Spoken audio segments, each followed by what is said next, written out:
Yes, sir. I can even have a conversation with myself. Hello. And I shared it out, so it's definitely out on YouTube. Hi guys, welcome to my channel. This is Maria with California Thrifter, and today it's not about a sale. Today we're going to talk a little bit about breast cancer. What in what way did cancer change your life? Whether you're a survivor or you're a caregiver, and with me today, I have a special guest, Johnny from New England Cajun roots. Me and Johnny have something in common. Both our moms passed from breast cancer. But here's Johnny. Oops.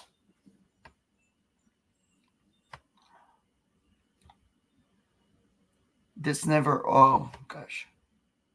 Do you want me to do it, Maria? Here's Johnny. Yep. Whoa, I'm on the big screen now. Hello. Hello, good afternoon, and welcome. Actually, it is afternoon now because it's after 12. I'm Johnny, also known as New England Cajun Roots Resale LLC, where I do a morning show Monday through Friday. I do bingo on Monday nights. I do home day auction on Wednesdays. I do a rapid fire round on every first Tuesday of the month. And I always pop on every time somebody needs a guest. I just get on there and go with it. But anywho, I myself am also a survivor of cancer. I had leukemia, AML. I got diagnosed in 2003, went in remission, had extensive chemo, got into remission. In 2007, it came back. I got a bone marrow transplant, and that was back in 2007, and I've been in remission since. And my mom passed away in 1997. She was diagnosed in 1998, she was diagnosed with things that we wasn't sure what was wrong. She had problems with seeing and her eyesight.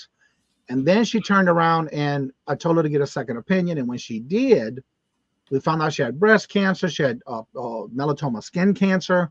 And then she had tumors in the back of her optic nerves. That was in January, beginning of February of 1997. And she passed away that same year, the week of Mother's Day. And that's why I'm a very big advocate. I was an ambassador for the Leukemia and Lymphoma Society. When it comes to cancer, it's always prevention. Keep getting yourself checked. Yes. Amen. And no matter what it is, and no matter what cancer, it's just Yes. something. Even men. So even men get breast cancer, because I do have a friend of mine in New Orleans who had it and had the surgery and the whole 9 yards, got it removed. But all of us need to get ourselves checked, no matter what. Thank you, Johnny. And thank you. Okay.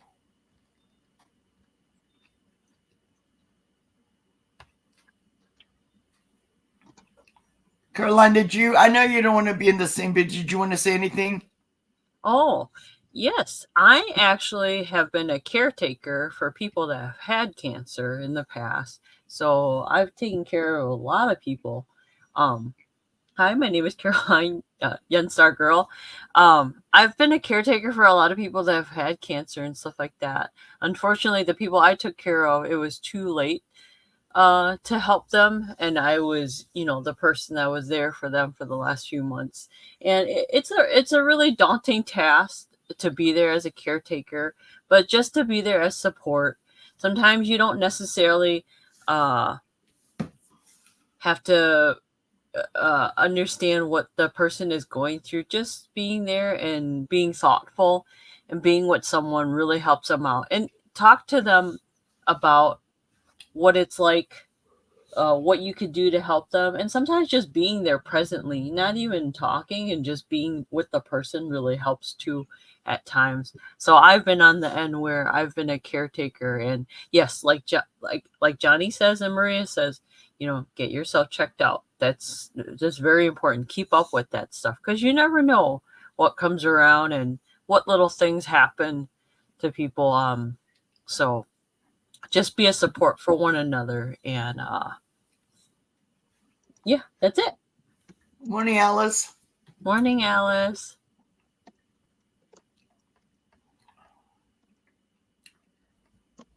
Good morning, Bud Files. Hello, everyone. And we welcome anyone too in the chat if they want to share their story. Yes, Or if you guys want to type in, Caroline is going to be behind the scenes helping me out. If you want to type in or say something, be my guest. This morning I have Johnny. My mind went blank. I have Johnny Cajun Roots with us. Johnny and I have something very much in common, and I just realized we have something else in common. Johnny mentioned that his mom passed away on Mother's Day weekend. My mom almost passed away in Mother's Day weekend.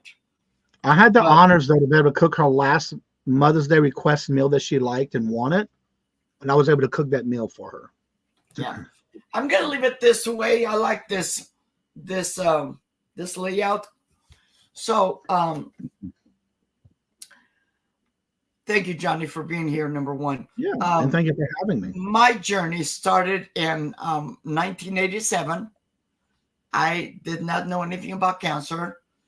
I was about to get remarried, second time, to the love of my life. May 30th, which is my birthday, I felt uneasy. Didn't know what was happening. Our wedding was June 27th. And as we're getting stuff ready, all of a sudden, my dad says, go talk to mom in the room because we got a letter from my sister. Which the other thing is I never realized that there was cancer on both sides of the family. So not only did I have cancer on my dad's side of the family, I also found out there was cancer on my mom's side of the family. So this letter came from my aunt from overseas. You guys know I'm full-blooded Portuguese. She, her daughter-in-law is the one that wrote the letter. My Aunt Maria had passed away on my birthday. My cousin, through marriage, sent us a picture of her last meal. She loved tapioca pudding. We have a special pudding that we do was it's not sweet, but it's made with this special flour. It's like I don't even know how to say it. Anyway, so here comes my wedding. But my wedding was on June 27th, and my mom could not even get out of bed. So at the time, I had a 2-year-old baby, and she offered because I was going to have somebody watch her for me. And she says, no, just leave her with me. I'll watch her. I'm like, and she's telling me that she's not feeling good. She's not going to go to the wedding. And that's what it was. So we had the wedding, a nice church wedding with just family. And that was on a Saturday. Sunday, me and my husband, we went up to Sacramento. There was an event going on that he got invited. And then Monday morning, my dad dropped us off because we went. He had never, my husband had never been to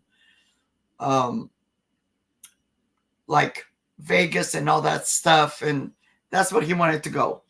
So we got some money set aside and we actually went to Reno and Lake Tahoe and all that, And we were supposed to get back on Friday. We took a week off, but we got back on Thursday night. And I called my dad to let them know, hey, we're back. I'll be there in the morning because I have 3 daughters. And back then there were like 2, 7, and 11. And he goes, well, don't worry. Just I'll have the girls. And this is my 2 oldest girls. He said, I'm going to have them ready by the edge of the road, and go drop them off at school and come back. come in because, again, mom wants to talk to you. Well, much to my surprise, my mom was in bed and she had, this is a Friday, and she had, and I go in, greet her, give her a hug, and she shows me on the left side of her breast a lump, a little lump. I would say the size looked like a golf ball. And I have a cousin through marriage that they're nurses, and her sister was actually a nurse for a cancer doctor. So I told her, I called Shirley, she called right away. That following Monday, they got my mom in. That following Tuesday, the next day, my mom was at the having emergency surgery because her golf ball nodule had turned into a softball. Or, golf, whatever, bigger. So she had that, and this was in 1987. Life went on. 1989, my husband dies in a car accident. And 3 months later, I moved back in here with my parents because with 3 girls, 3 daughters, and the income I was doing, I couldn't do it. Come back here. And one day my mom had an appointment. And I noticed, I took her to the appointment, but I noticed she's going out the front door. Her right arm was dangling. And I asked her, she goes, I don't know. So while we're at the appointment, I told the doctor, and he ordered x-rays. A week later, took her in for the x-rays. The tech, when he lifted up her arm was like cracked. The cancer, unbeknownst to us, had come back. And everything was brittle. She was in a, intense treatments for bones and injections and stuff like that. But on 1992, on May of 1992, Mother's Day weekend, she was in really bad shape. And, I believe in the power of the prayer. Yep. I believe my cousin had dropped off a little card with the Virgin Mary. And by then my mom had she had a roommate that she was almost blind. And her daughter had put in a big clock, or not a big clock, but a clock with big numbers, so that this lady would be able to see the numbers. And it was almost midnight. I looked at the latest clock, and my mom was like, I go, oh my God. So I just prayed that for me to have her one more day, because the next day was Mother's Day. And I never forget, I was holding on to her hand, and I fell asleep. And she was in a nursing home that specializes for terminally ill patients. And I believe it was 3 or 4 o'clock in the morning, they were having a change of nurses. And this time she had a nurse that she was Hispanic.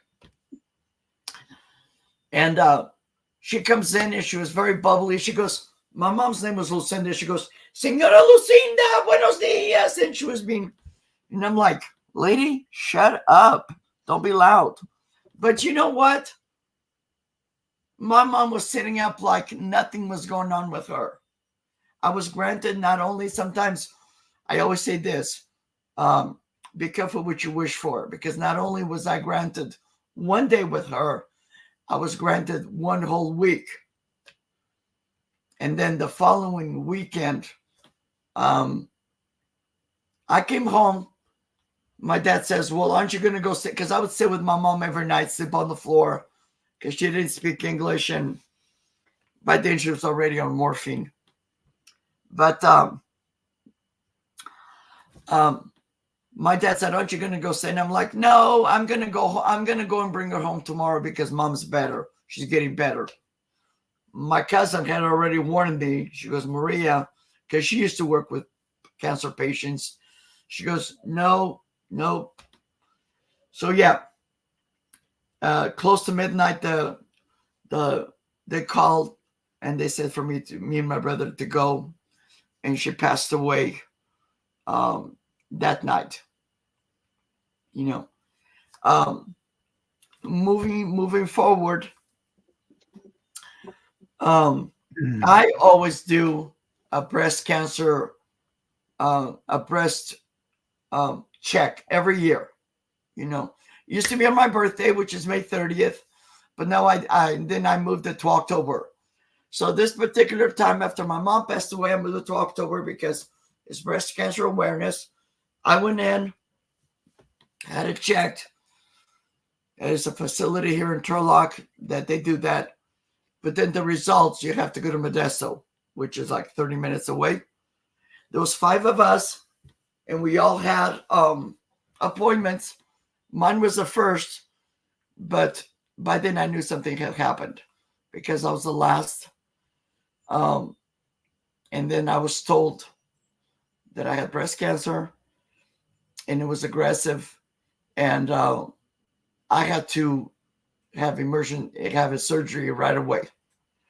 I'm going to set that aside for a little bit because when you start these journeys, whether you're a survivor, where you have cancer, or like Caroline says, a caregiver, you know, surround yourself with positive people.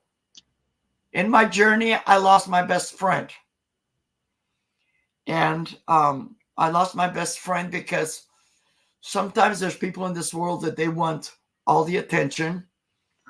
I have a lot of friends at work. I had a lot of friends at work. And I wondered as I started, I had surgery, started my treatments. Nobody from work would call me. And I would say, well, okay, well, maybe the girls, because I was a cashier, maybe the girls from work, they don't have my number. But this best friend would come and visit me, and I would say, hey, give everybody my number, because she would tell me that they were asking about me. But instead, what I found out, and this is so sad to say, is that she was telling all my I was a cashier at the time, because I was going through this stuff. Sometimes they would let me like work 4 hours and just get out of the house. And but one time I went in with my daughter because I couldn't drive. I had a really heavy treatment. I went in and I just sat in the front because I couldn't even walk back to the office to pick up paperwork. And all the people are like coming to me, Maria, how are you? We want to come and visit you.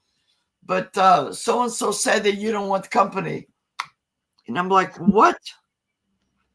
And I'll leave it at that. It's just like sometimes people, one thing my nurse, when I had started my treatments, first of all, when you start this, if it's your first like treatments, and they usually make an appointment and talk to you about it, take somebody with you if you can. I just came across a lady here on YouTube that she's had cancer twice already. She's driving herself. She's miserable. Think of you, because I'm doing this because I believe in speaking about it. And some people don't like it, and that's okay. But when you're going through these journeys, take care of number one, which is you. You need to take care of you. I can't be here if I don't take care of myself. Right. I would never have met Johnny and Caroline and everybody in this YouTube world. I love what I do. And I like today, I'm very emotional because this is very dear to me. American Cancer Society. If you don't have somebody to go with you, reach out to the American Cancer Society, and they'll have somebody come and pick you up from your home. And it's a blessing. It is a true blessing. Yep. When somebody comes and picks you up, and because I'm twice breast cancer. The first time my daughter took me. The second time she was working nights, so during the day she had to sleep. And I did reach out to American Cancer Society, and they had somebody. And my second time having cancer, in my treatments, I went for a year long, and I was there all day.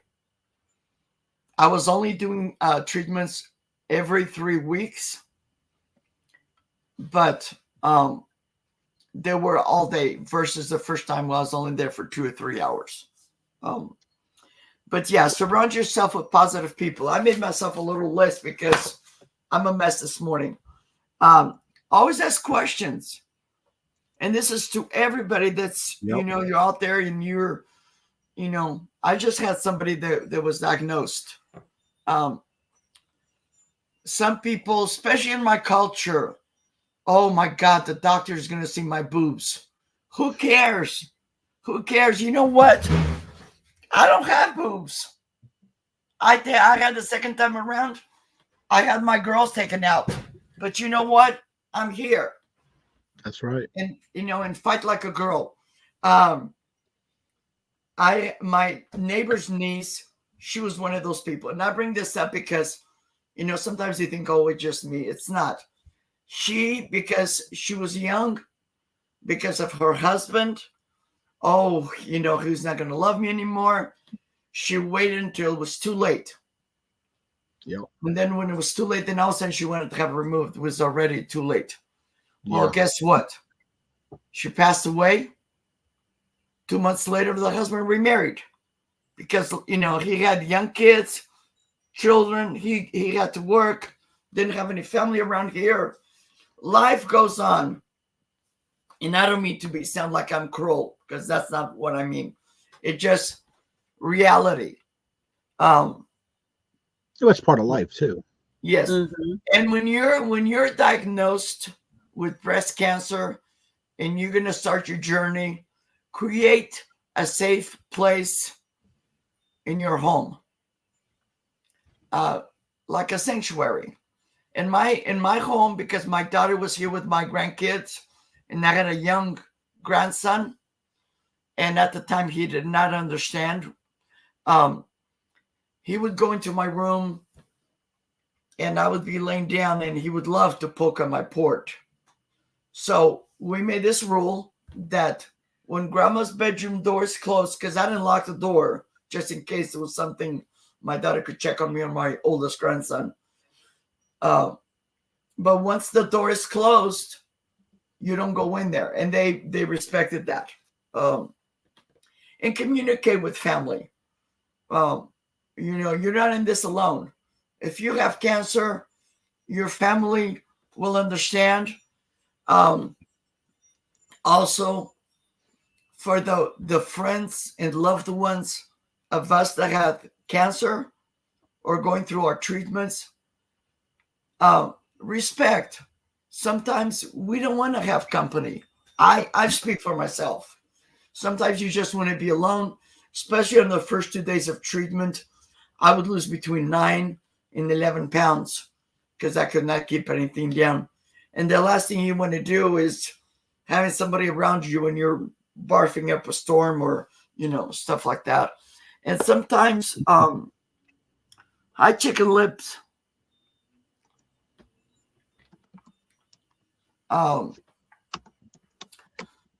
Sometimes you just want to, be by yourself, set boundaries, say, hey, this is me. This is what I wish, and respect people's wishes, Well, one of the things too, you don't know what they're going through. Because I know when I was going through the chemo portion of it, when I was diagnosed, the thing about it is that everything smells different. Everything tastes different. Mm-hmm. You try to eat and you can't keep it down. Then you start losing weight. Yes. Then you keep going through the treatments. Then you got to take these shots. It's a lot that somebody goes through. And when you're doing it alone, Yeah. It's not fun.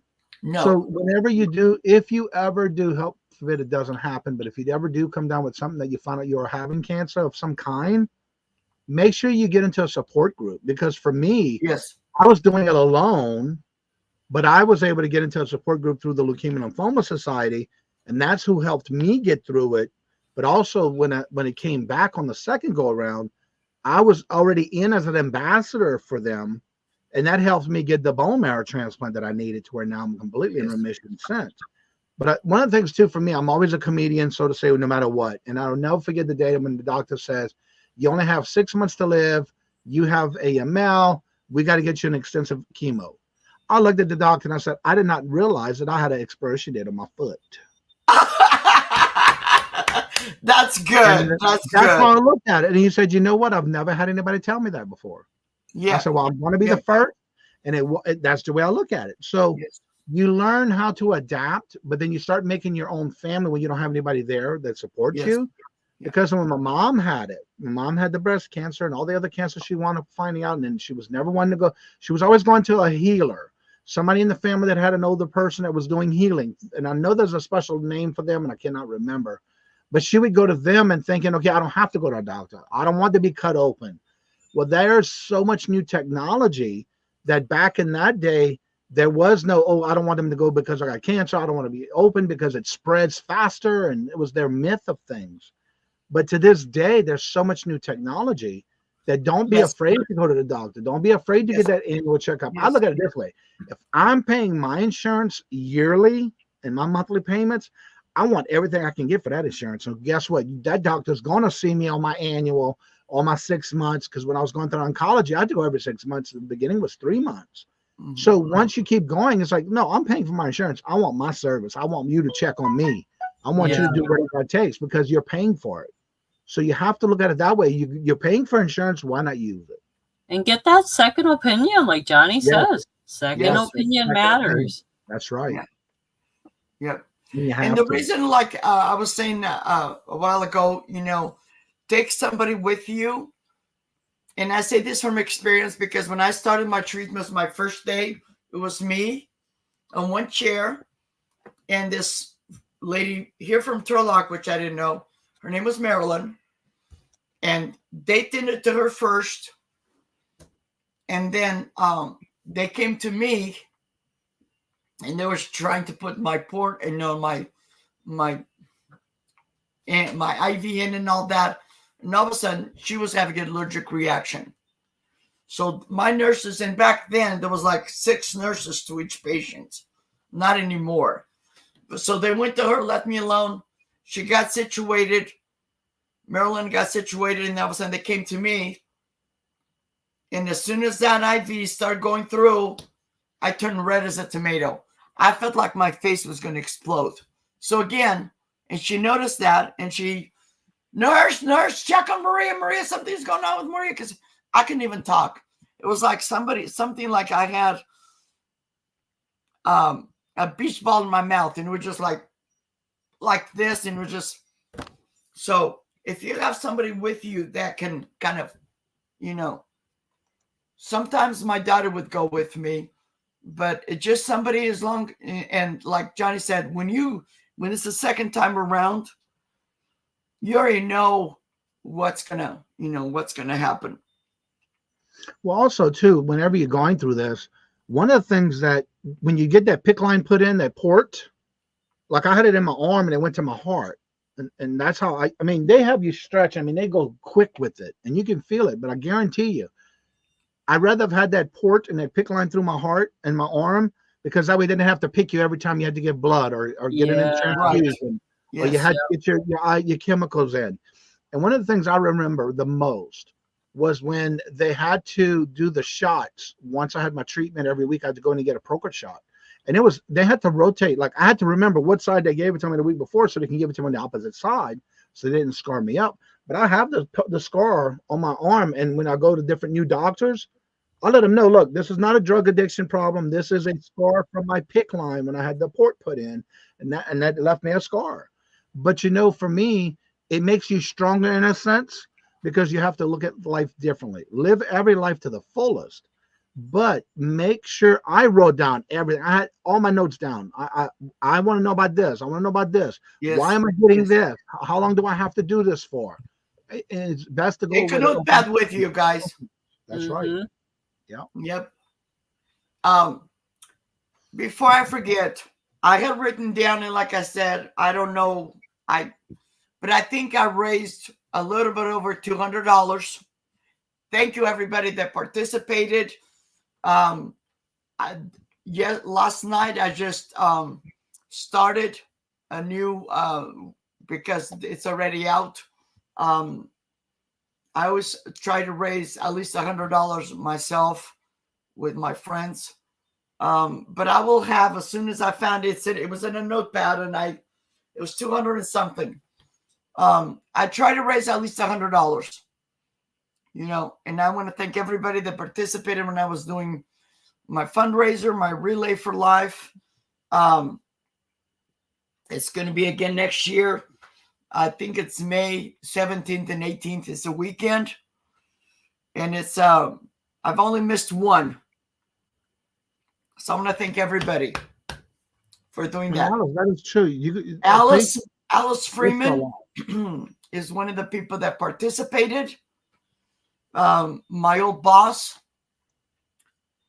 There was somebody else. But next year, or once I get this situated, I'm going to do a little bit different. This year when I did it, I sent you guys a link. Instead, you're just going to go to the American Cancer Society, and because I didn't realize there was two Maria Coelhos. It's me, and there's another one in Rhode Island. So, and I think this is a younger person. So we're trying to get that situated. But when I spoke with the American Cancer Society, the lady said, there's a difference. You're in Stanislaus County, and your relay is different than this other person. And I'm like, okay. So once I have everything situated, I'll give you like the grand total. But thank you, everybody. I'm a mess this morning. I'm so sorry, you guys. And I want to make sure and let everybody know, for those who don't know what Relay for Life is, Relay for Life is another way you can support that cause. Like, for example, they got Alzheimer's, they got the breast cancer, they got AIDS, yes. They have leukemia. Yes. Each organization has their own Relay for Life. Yeah, Relay for Life is like for all kinds of cancers. Right, but it's like a Relay for Life where you actually raise money to help them fight cancer. And so that money goes back into the community as they need it. That's how I did it every year. I had my team called Johnny Angel Wings. And every year would raise money, and every year I would raise money enough to where it wasn't the idea of getting in first, second, or third, or getting your name recognized on stage. It was to push myself to raise even more every year because they were there for me. Yes. And they help others in the community. And I saw what they do. They pay people's electric bill for them once every year. You get an allowance, and it's a lot of money for insurance, for medicine.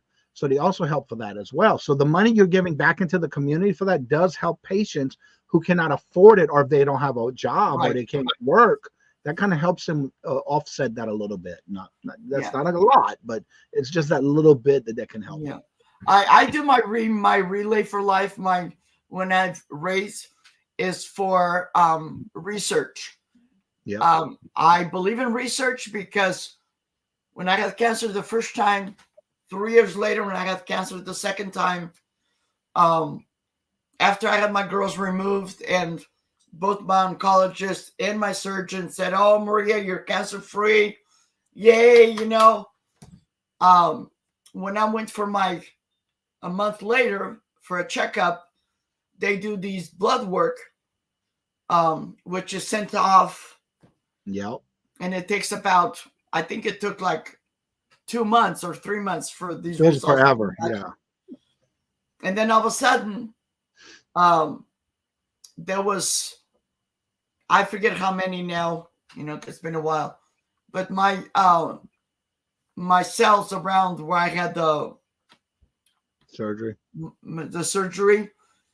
was almost 60% cancerous.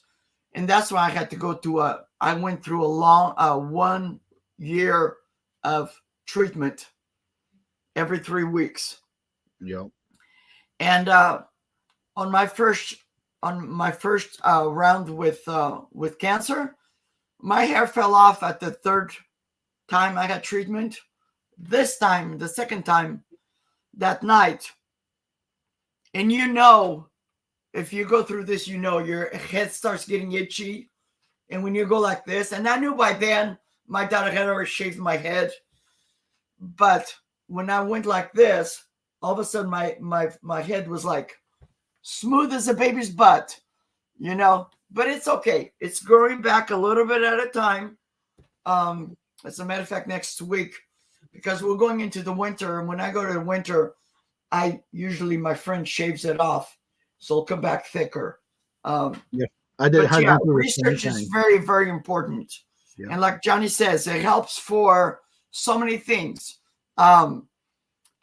Transportation. If you need to go to transportation, the number one thing that I always emphasize is contact American Cancer Society. They have an 800 number. If you need it, my email is on the screen. You can reach out to Johnny. You can reach out to a lot of people, or you can even go to the website. Reach out to them and start from there. Yeah. Don't go through this journey alone, please. Nope. Okay.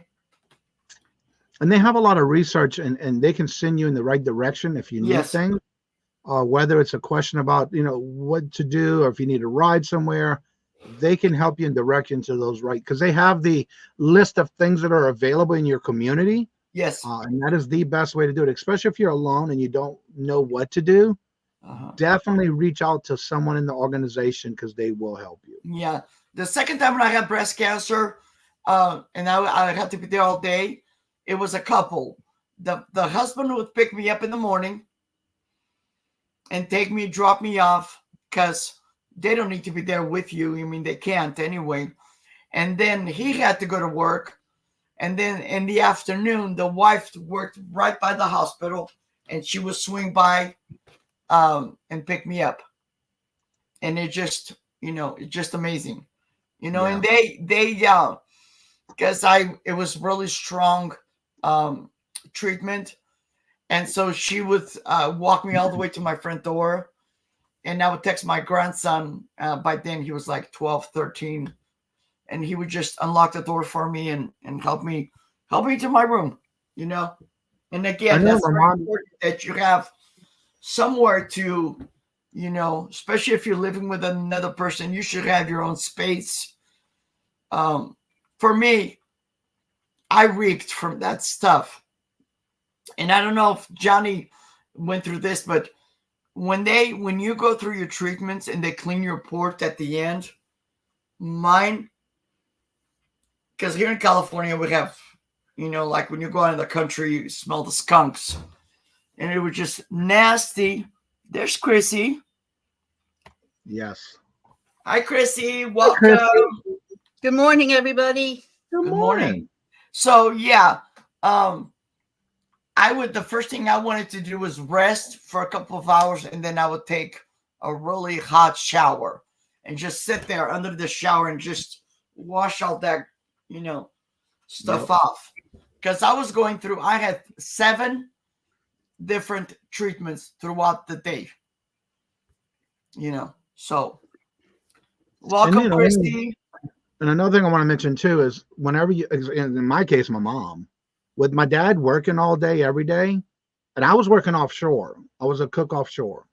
So what I would do is when I was in for 7 days, I was at my mom's side. That way my dad didn't have to worry about it, bring her to doctors, make sure she had her food, make sure she was taken care of, because we had to turn the living room in their home into her space to live, with her bed, her medical bed and all, because she had to do things like to lift herself, to get her to work her body, because she was losing strength on everything. And that's one thing, when you have a loved one going through this, you need to help them as much as you can, because you don't know how long they have left. Mm-hmm. So you want to make their life as easy and comfortable as possible. So you want to make sure you try to save them in a sense of being in misery. So you want to make sure you're by their side. You want to make sure you get them everything they can. because the day they're gone, I wish I would have done more. There's nothing else you Yes. could have done, but you were there to help. You were there by their Yes. side. So my sister and I would rotate. When she would get off of work, she would come in and I would go home and get myself some rest and Yes. vice versa.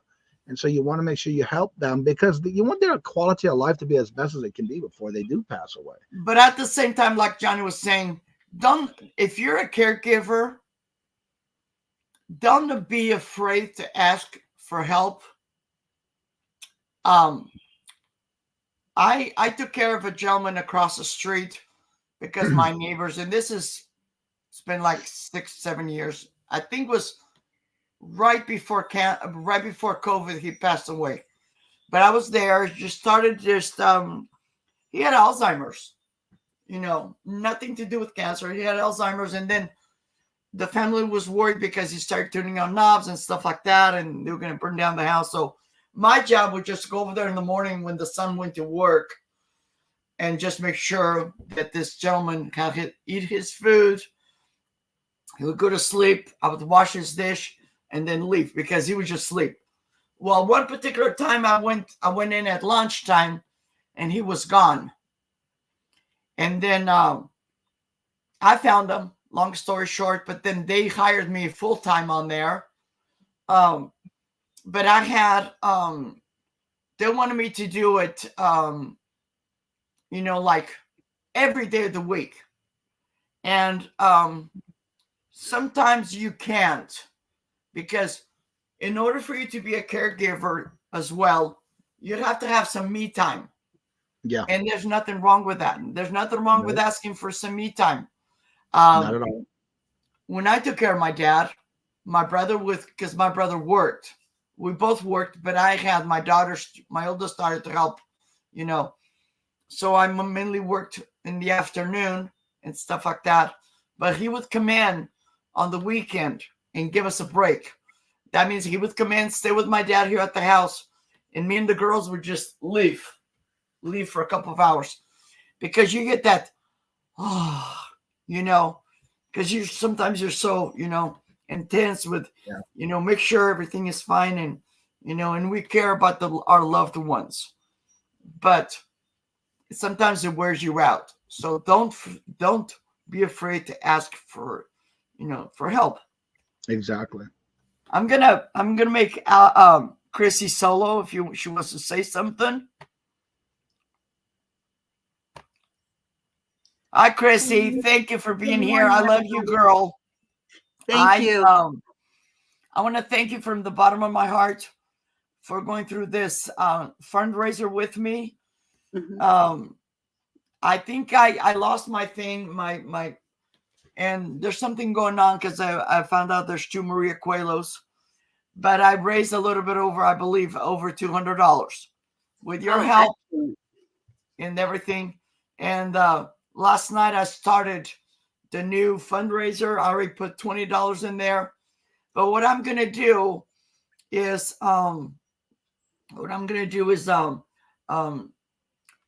do it a little bit different for this year coming up. It's again going to be on the same weekend, May, I think it's 17 and 18 or 18, 19. But what I'm going to do is, because I already talked to the American Cancer Society, and what we're going to do is I'm just going to give you guys the site, the name, what it is, and you just go on there, and where it says donate, you just donate whatever you want. This way, number one is a tax write-off. But with all that I said, just go ahead and just say whatever you want to say, Chrissy.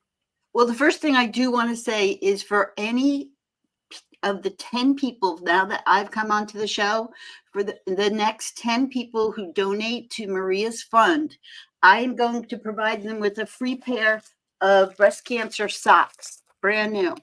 So Maria, if you can keep track of the next 10 people who donate to your fund, and if I can get their address, I will be sending them out a free pair of breast cancer awareness socks for them. Yay. Thank you. You're very welcome. I will, what I'm going to do, because I didn't get the new link yet, but I will make a special thing for it and I'll put it on there. Okay. So if you guys can just email me or email Chrissy, and we'll go from there. Thank you Yeah. so much. And then all I'll need is your address so I can mail it out to you. So I have had some dealings with people in my family who have had cancer. My grandfather, of course, I'm 60, he's some years old. So this was a very, very, very long time ago. And it was very quick. I remember I was a very little girl. It was very, very quick. And, you know, it just went fast. He had lung cancer. He was diagnosed late. He didn't know what he had. And then by the time they even started treatments with him, it was too far gone for him. So to me, in my mind, as a little girl growing up, is when somebody has that, you know, you feel gloom and doom. But the thing is that that's not always the case. And that's why people need to be proactive. You know, people don't like to have tests done, the colon rectal tests. They don't like to have those tests done. But for a little bit of inconvenience, to find out that you have a healthy bill of sale is a great thing. And the thing about it is if something should come up, there's a very good possibility that you got it in time and it can be taken care of. So I will tell you about a very close friend of mine. It's kind of a love story. And I'll try. Yes. I don't mean to interrupt you. Just keep talking because I think I'm going to be able to write here on the chat the name of the site for me. So okay. Thank you. Yep. I'm not ignoring you. 5 more minutes. I have oh, Alice, that was nice. She gave her breast cancer finger Doppler. That was really nice. So my best friend, I lived on the East Coast, and my best friend on the East Coast, we worked together, and we were very inseparable. She used to nickname me Pissy because she said sometimes I was grumpy, and that's probably very true. She was going through a divorce, and her high school sweetheart, who lived in Arizona, was also going through a divorce. And by the chance of fate, they somehow communicated one day and got together, and he said, come and visit me out in Arizona. Well, she did. And it was like nothing had ever happened between them. They were back together, love of her life. She was the love of his life. They traveled. I mean, it couldn't have gotten any better. They were just in love. He had a daughter, and she became the bonus mom, and everything was going really well. Well, the little girl grew up, and it was her high school reunion, high school graduation, and we were going over for a barbecue. And I have been in the medical field. I'm not a nurse or a doctor, but I am in the medical field, and went out to say hello to him and noticed that his arm was bruised from here to here. And I'm not talking a little bruise. I'm talking basically it was covered. And I said, what happened to you? And he said, I don't know. He said, I kind of, walked into the door jam, not hard. He said, but the next thing I know, I've got this bruise. And I looked at him, and just knowing what I know about a few things, I said, you need to go have that checked right away. And he said, are you sure? And I said, that's not normal. If you break a small blood vessel, you might get a bruise. If you break a little bit bigger blood vessel, you might get a bruise. But that bruise is not good, and you need to have that looked at. And I wasn't thinking that he wouldn't go, but he's not the kind of guy to bring attention to himself. So I thought, I really hope he goes. And his wife said, yeah, I think we should have it checked out, because she's in the medical field too. And sure enough, we found out he had cancer. So if he had not paid attention to somebody talking to him, or just the signs of his body, that this just wasn't a normal bruise, this just wasn't normal. He also would say he was very tired all the time. And he just kind of thought that maybe it was him being a little overweight, out of shape, but he was very, very tired all the time. Well, he ended up with leukemia. Him and his wife were very proactive, very, very proactive. And they worked their darndest to get stem cell donors. They did the best and most upgoing treatments. She had care for him during the day when she worked. She had neighbors who would take him back and forth to his appointments, which was not close to their house, but they chose the Mayo Clinic because they felt that that's where they were going to get their best information from. And it was not close to their house. And it was a lot. It was a lot on her because of the wife, because she had lost him once and she didn't want to lose him again. It was tough on the daughter to see her father going through this while she still had plans of going to college and leaving that summer. And it was back and forth with her. And then, of course, him, he did not want to leave. He wasn't ready to leave. And this was a man of faith. This whole family is a man of faith. And I will tell you that without that faith and the support of church, family, and friends, it may have gotten there sooner. He was able to stay with us another year. I believe it was like another year and a half, maybe. He did eventually leave us. But I think with all the support that was around her and his family, his daughter, that it was something that was inevitable, and they knew it. They had come to peace with it because of all the support around them. So listen to your body. If you see something that's just not right, get it checked. What is it, a $20 copay? You'll pay $20 for makeup. So pay $20 for a copay. Go get it checked. If it's nothing, then you can just say, it's nothing, I'm good. But if it's something, then you can start the army. You can start it right away, and you can make those plans and be proactive in your healthcare because it's really important. That's really all I had to say. I give you all kudos for talking about your stories and listening to other people's stories. Always remember, if somebody's cranky or mean to you, there's a very good possibility they're going through something that they don't want to talk about, but you just happen to be in the way of their aggression. Yep. You know? So I'm gonna go back and put us on the chat. I just entered the information. Whoops. Okay, so I made myself my own orange Julius, and it's delicious. Wow. So what you want to do is you go to Relay for Life, and that's the app right there. Okay. When you go, and I've entered the information, hello, Mr. L. Page, because I just realized that there's two Maria Coelhos. The lady explained to me, I'm in Stanislaus County. So my Relay for Life, it's called Relay for Life of Greater Stanislaus County. Once you're on there, what do you call it? Go below, and where it says donate, you click donate, and then you type in my name. And when you type in Maria Coelho, most likely will show two Maria Coelhos, but I'm the one from Stanislaus County.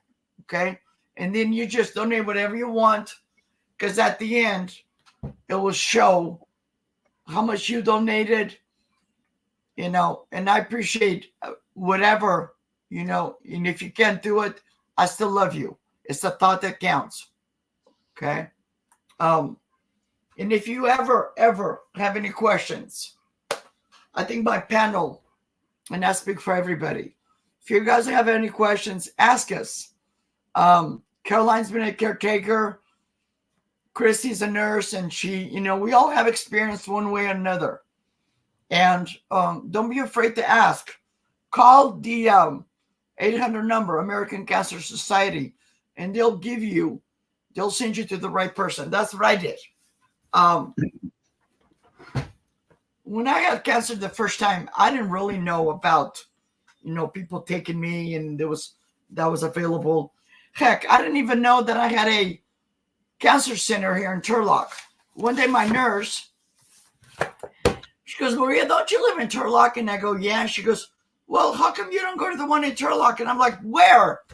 And she goes, well, there's one on Tuolumne. And I'm like, on Tuolumne? She goes, well, you know where the Ruby Bergman Center is? I go, yeah. She goes, downstairs is the cancer center. Upstairs is for your mammograms. I'm like, oh my God. So even before I was done with my treatments, my oncologist filled out all the paperwork, sent me here. And that's where I had the treatments the second time. So very, very blessed. And one of the things too, if you ever, and again, I know how hard it is when you first get diagnosed. There's so much going through your head because I've been there and I've done that, and I threw away the T-shirt, of course, because you always have, well, what about this and what about this, and start writing those questions down, because you need to get yourself checked on a regular basis and be ready for that. Be proactive, because there's also a social worker that is tied in with an oncologist. Yes. That I guarantee you, they will do all the paperwork for you so you can be at ease and work on your treatments to get yourself better. Because that's just so much, and I've never had to use that before. And then all of a sudden I couldn't work anymore, and I'm having to dealing with this treatments. And it happens to where it's like we get overwhelmed. And with that, you started that support group. You start that squad of people you can get to be there for you. Because if you don't write those questions down or you ask them right away, you won't remember, because now you're thinking about my treatment here, or am I going to do this next? So always make sure to talk and make sure you write those questions down, because your social worker that is assigned to you, they will do all the paperwork for you. And that's a big relief. It's also good if you can start yourself like a journal, and put in some thoughts too, because if everything goes good for you and you have all these thoughts down, and then you come across somebody who is also going through this, that would be a great give me to that person. This is what I was feeling. Maybe you're feeling the same way. Please look it over. I'd like it back when you're done, but I'd like you to look through it, and you can make notes, things like that. Yes. Thank you. I just went blank. So this is the reason. Last night I wrote a thing because I knew this morning I was going to be a mess. And this is a prime example. Sometimes when you're there, and like Johnny says, especially when they told me the first time I had cancer, there was 5 of us. I was the first appointment, but somehow I was the last. But it was a nurse practitioner, but she had everything ready for me. Not only did she tell me, I'm sorry, Maria, but you have been diagnosed with cancer, but she had 2 envelopes with her already. One was information, what was going to be happening. And the second one was my surgery and all that stuff and what I had to do and blah, blah, blah. Everything was done. And let me also, something that helped me the first time, because I know, we're talking about insurance. Some people don't have insurance. The insurance that I had through my work was sucky. So when I had my appointment with my surgeon, I voiced that opinion, and he goes, well, Maria, he goes, here, my copayments were only $10 there. He goes, but when I stepped into the hospital, there's nothing I can do. And I'm like, oh my God, I went into tears. And he goes, hold on. Because, and again, this is why I say, speak up. You're not alone in this world. He gave me an 800 number. He goes, when you leave here, before you even leave the parking lot, because I was with my I think it was my daughter, my brother. I called that number. The lady's name was, I think her name was Mary Lou. And it's these programs that they have. In this case was a program through like Medi-Cal. And it's for people with breast and ovarian cancer. So if you guys have ever been on Medi-Cal and you get your Medi-Cal card, that's what I got. That paid for everything. The only thing it didn't pay is that day the day I went to the doctor, I had blood work done and a bunch of tests done. Medi-Cal didn't pay for that because I was prior. But 6 days before I was going to have my surgery, I was at my daughter's. They called me. The lady called me and she says, "How far are you from this place?" And I said, "Well, that's funny because I'm at my daughter's. I'm only a block away. We'll go to this address and pick up this card." They had a card for me with my name. I just had to show my identification.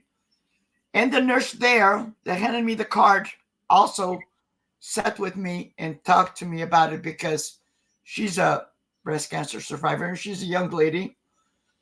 And one of the things that she talked to me about was reconstructive surgery. Because, I myself, I want to have boobs. I want to look girly, but I'm already up in age. I'm not going to breastfeed. And I don't mean to be forward with it. If this sounds nasty to somebody, I'm sorry. I wasn't going to breastfeed. My kids are all grown up. I felt comfortable in my skin, not having extra bulge, and stuff like that. So, like we say, ask for questions, write down everything. I started taking a notepad with me. I get these from the dollar store. Take a piece of paper and a pen or a pencil, and if you, another thing is when you're going to start your treatments and you go with somebody or you're, like second time I would just be dropped off. Take a bag with you. Take a tote bag. Take a book. Take some pencils, some pens, crosswords. Take stuff because, you're there for a long time. I would fall asleep and I would wake up and I'm like, you're almost like twirling your thumbs, because you're attached to this machine. And sometimes while you're asleep, they'll change treatments. And then you feel like you need to go to the bathroom because all that liquid that comes into your body. Yep. But, and communicate with your nurses because from the first time to the second time, I went from like 5 and 6 nurses to one nurse, maybe sometimes 2, But communicate with your nurse. Like when I wanted to go to the bathroom and my nurse, she wasn't within my sight, but she was doing something, I would just, raise my hand and she would know. Between me and her, she would know that, okay, Maria needs, and she would just say, okay, well, be right there or something like that. Don't be afraid. So do you guys suggest, like, say you're going to a treatment or just to an appointment or something, do you suggest bringing a friend or bringing someone with you? I suggest, I myself personally, I'm going to answer that. I suggest you bring in somebody with you when you're going to start those treatments or something. Like now when I go to my doctor's appointment, I don't take anybody with me. But that's something is really important because sometimes you may have a question. And like Johnny said, write down questions, whatever.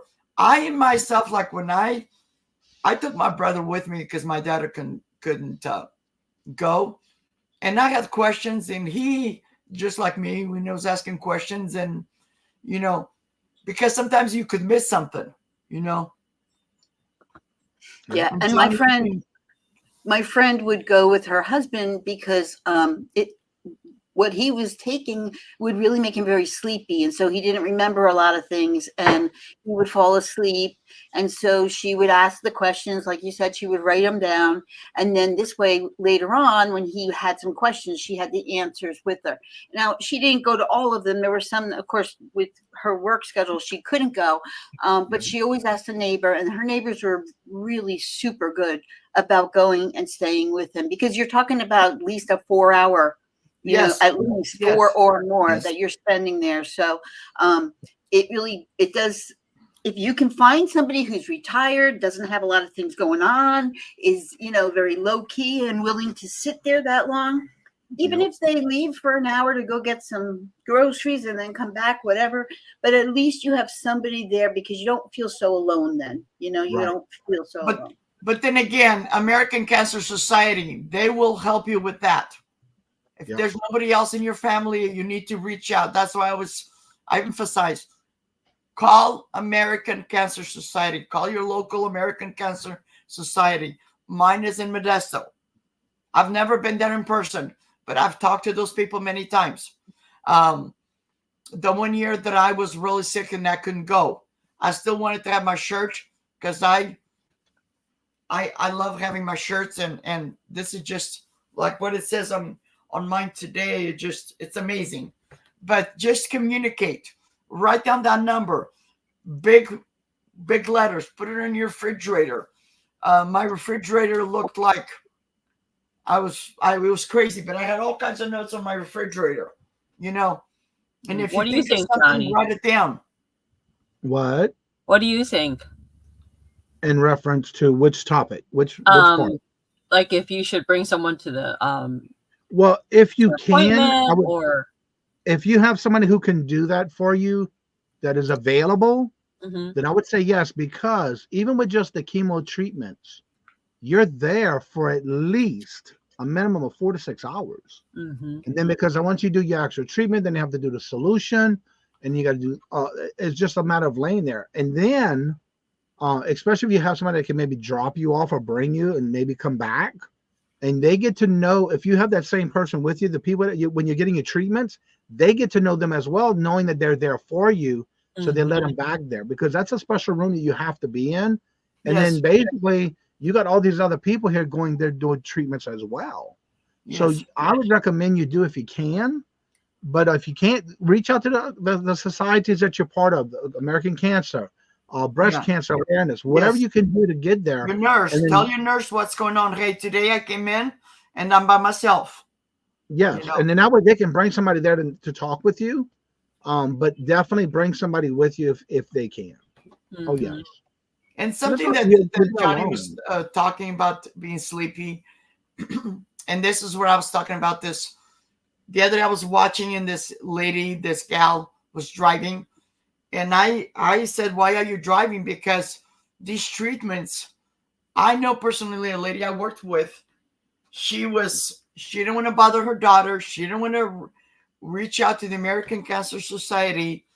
She thought she was better than that. And she ended up having a car accident, because yes, Johnny's right. You get very sleepy. Where to the point that, like me, myself, sometimes I almost didn't make it to my bed. It was like, because you get groggy, and it's because all the medicines and stuff that they put in you. Yep. You know, and all that stuff, the flush and this and that, you know.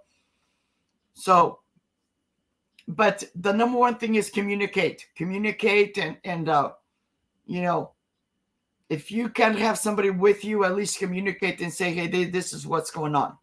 Yep.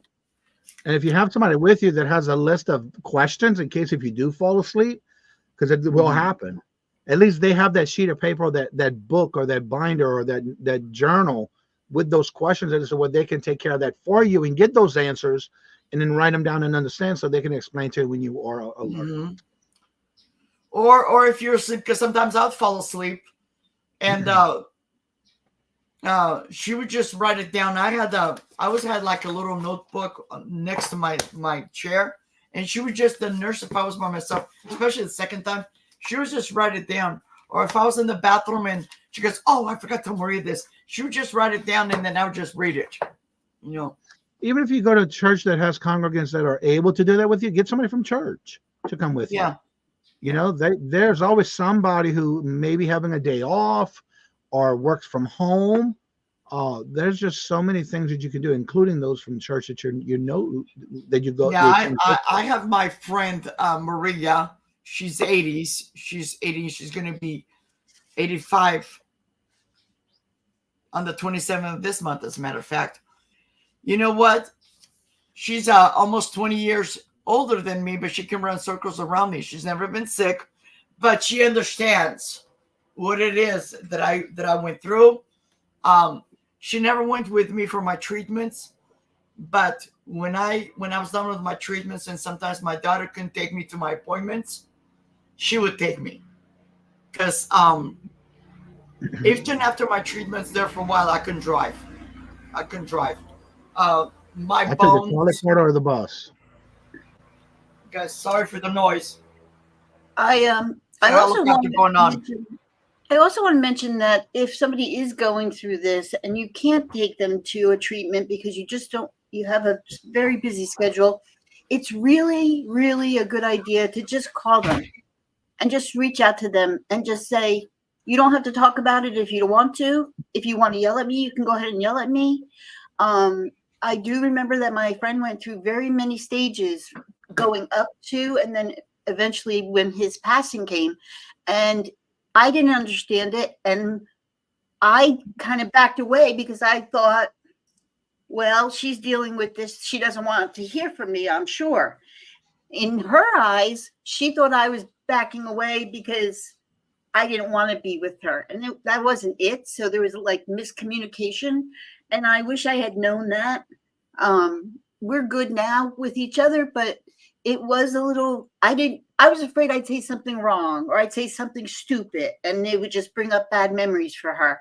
And so I stepped back where I really should have stepped forward more. Yeah. And I just want to say it's unless you've walked in our shoes, please don't judge. Please don't assume that's like, oh, well, Maria, no, this isn't about me. I bring this up because I believe in the cause. But I don't, if it was up to me, I'll just be hiding in the corner. But I like bringing this out because, cancer doesn't discriminate. Nope. It doesn't discriminate, But And it's just another form of awareness. Some people It's just don't like a form of talking about it. awareness. It's a form of awareness that you bring into attention because some people may not even think about it, no matter what your age is. Yes. Age was just a number, but that cancer will not determine. My mom was 49 years old when she died. Wow. So the age is not going to define if you're going to get it or not. But it's bringing the awareness and taking those steps to be able to deal with it. There is going to be some hard times. Trust me, I've been there, done that. Yep. And it's just a matter of how you take care of it, bringing that awareness to be thinking outside of the box, so to say, of what do I do next? What am I going to do here? Because there's so much that's going to go through your mind. I even said it, I couldn't even deal with it when it first happened. I had to start seeing somebody to talk to because it's like, how do I deal with this by myself? Yes. And then you need somebody there for you. You need somebody to help you through it. And the church was my biggest support group. You have to have that support group. Yes. So don't wait till the last minute. If you have insurance or you don't have insurance, there is a way. There's going to be something that can help you go through it. When I was going through my treatments, the second time where I went, they actually had a lady that would meet with you either before, after, or during, and would ask you, "Are you okay? Do you need to talk about anything?" And sometimes, And just so you know, like they were both Johnny and Maria were saying, there's help out there. Now, my husband has to have two infusions a month. It's not cancer, it's gout, but it's extreme gout. And they put him on this new medication. And I was telling Caroline privately, I don't know if I told you, Maria, the medication costs $58,000 a month for 2 treatments. When we heard this, we sat back and we were like, we can afford this. Let's see what insurance is going to pay. Insurance picked up all but $17,000. And I said, Billy, we're going to cut your legs off. We don't have $17,000. But because we were proactive and we went back to the manufacturer, because this was such a new drug and they wanted to get data on how it works and feedback and stuff, they offered to pick up the rest of it for him if he that's what I was going to say, Chrissy. Yes. Blood results, if he told about any side effects, if he took before and after pictures, things like that. And they even took him out to dinner the other day. Oh, wow. But we didn't sit back on our laurels. We knew this was going to be something that worked for him. We went around to see what we could do on our end, and we made it happen. So you do have to be very proactive if you don't have insurance or it won't cover some of your expenses. So that's what I was talking about, because the first time that the people, my surgeons sent me to this woman, and she got me through Medi-Cal, and they paid for everything except the day that I had gone in to see my surgeon. I had blood work done, was over $1,000, and that's the only thing they didn't cover, but they cover everything else, surgery and treatments and all that. And if you're not sure, and I know this is like sticker shock when you buy a new car, so to say, but in this case, it's a way of life. It's to help you live your better life.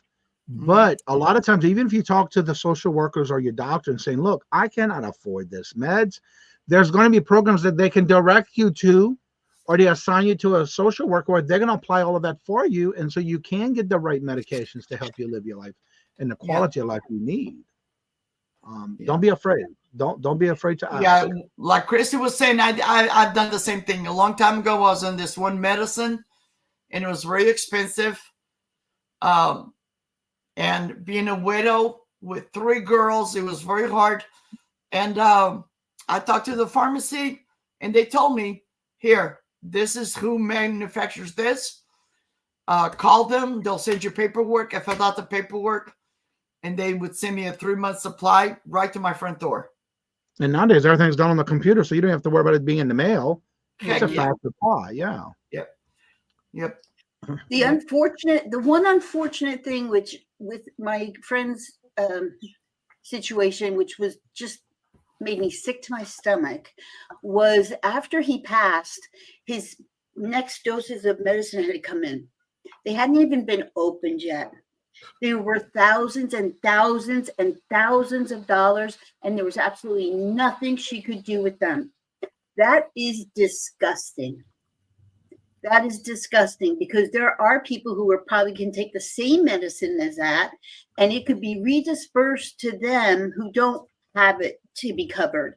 And something really should be done about that. I don't know what, because I don't have that information, but it made me sick that this was all going to be brought back to the pharmacist and then just dumped. Yeah. Wow. Yeah. Well, Maria, thank you so much for having me, and I was glad to be part of this, but I have to get going now. Yeah, I was going to say, I just looked at the time. Johnny, it's a blessing. I love your nails. I love you. Thank you. I got the breast cancer awareness. I'm going to send you. Oh, I'm going to hold on before you go really quick. I came across this. It's a cook hat. It's a chef's hat. Oh my God! Wear it. That's cute. You can donate it, or you can I have to wear them when I bingo. wear them in my next cooking video. Yes. Thank you all. Girl, don't send me something like that. I don't think I'm gonna wear it, because I will. Oh, heck yeah! you can sign it and auction it off. Yeah. Also, don't forget. Yeah, you can also do that. Oh, Johnny, do me a favor. Uh-huh. Because you've never bought for me. Can you send me your mailing address? Oh, boo, yes, I have. Thank you. I have bought from you before, boo, but I'll send you my. You have? Okay. Yes, I forgot. I know I have. Okay. I know I have but I too. also sent you stuff too, because I have something to send you for your bingo stuff. I can do that. I'll email you. But anyway, my biggest point today is don't let that take away from your knowledge of anything that has to do with any kind of breast cancer, kidney cancer, any cancer. Get yourself aware of it once you get diagnosed. Confront it. Like I said at the beginning of the show, when the doctor told me I had 6 months to live, when I came down with leukemia, and he said I have 6 months to live, that I have to go through all this, and this, and get my affairs in order, I looked at him and just said, look, as far as I know, I did not have any expiration date on the bottom of my foot. I don't know what you're talking about, but we're going forward. So take it and hit it head on, but make sure you talk to the right people.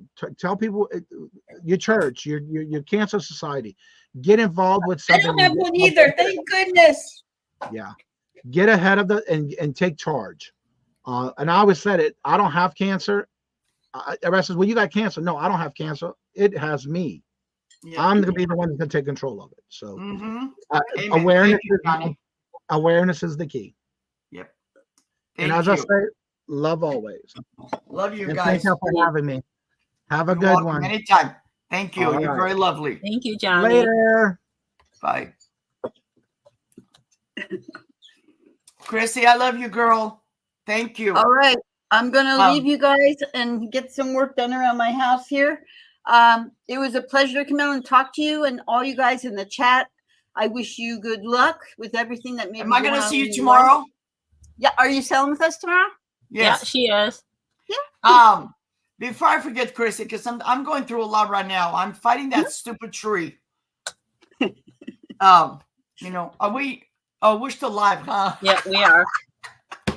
Let's end this and then we'll talk real quick. Okay. Thank you, guys. Thank you, everybody. Thank you. Bye, Alice. Thank you, guys. Bye, Cindy.